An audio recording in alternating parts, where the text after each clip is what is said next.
Magandang gabi po, Luzon, Visayas at Mindanao. Napigilan ng tangka umanong pag-deregister o pag-alis ng 3 helicopter na konektado kay Zaldico sa rehistro ng mga aircraft sa Pilipinas. Sabi umano ng kaap kay DPWH Secretary Vince Dizon, ginawa yun dahil may planong ibenta ang air assets. Tiniyak ng kalihim na hahabulin ang lahat ng ari-arian ni Ko kahit hindi siya umuwi. Nakatutok si Dano Tingkungko.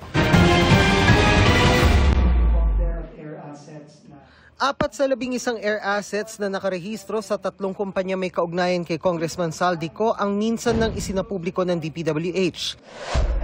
Ngayon, ibinunyag naman ni Public Works Secretary Vince Dizon na 3 helicopter ng mga kumpanyang konektado kay Ko ang tinangkang ipa-deregister, bagaman hindi malinaw kung pareho sa mga ipinakita noong air assets. Ibig sabihin, pinatatanggal ang 3 choppers sa National Register o tala ng mga aircraft sa bansa ng Civil Aviation Authority of the Philippines. Ginagawa ito kung nawala, nasira o kung ibebenta at ililipat sa ibang may-ari o ibang bansa ang isang aircraft. Hindi mo maibebenta at hindi maibibigay, mabibigay ng gustong bumili nun kung hindi i-deregister sa Pilipinas. Ang maganda, napigilan natin yung pag-deregister. At may standing order na ang kaap na lahat ng air assets na in-identify natin, hindi pwedeng i-deregister. Sa Huwebes ay posibleng magkaroon ng update sa mga asset na pinahihingan sa Anti-Money Laundering Council ng freeze order mula sa Court of Appeals. Kahit hindi umuwi si Congressman Zaldico, we will go after all these assets. Sabi nga ng Pangulo, hindi enough na may managot, hindi enough na may makulong, kailangan maibalik ang pera.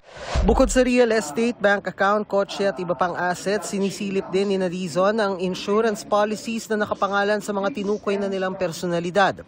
Kasabay ito ng pagsalang ng Insurance Commission ngayong araw sa pagdinig ng ICI.